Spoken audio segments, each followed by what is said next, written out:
Bonjour à tous, je me propose de vous présenter une vidéo aujourd'hui sur caution personne physique et ouverture d'une procédure collective. Pour rappel, une procédure collective, cela va être une sauvegarde, un redressement ou une liquidation judiciaire du débiteur principal, donc le débiteur qui a fait l'objet d'un engagement de caution, très souvent de la part du dirigeant qui est caution personne physique. Alors en pareille situation, il est plutôt avantageux pour la caution de bénéficier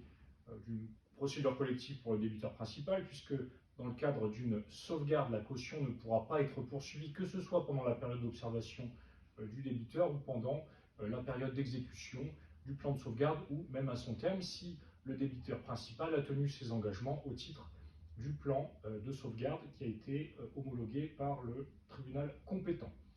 Dans le cadre d'un redressement judiciaire, la caution personne physique ne pourra pas être poursuivie pendant la période d'observation. En revanche, elle pourra être poursuivie dans le cadre de l'exécution du plan et elle sera ensuite subrogée dans les droits du créancier duquel elle aura payé la créance, c'est-à-dire qu'elle deviendra créancier au titre du plan de redressement en lieu et place du créancier, puisque ayant payé la dette, eh bien, c'est elle qui sera de nouveau créancier du débiteur principal dans le cadre du redressement.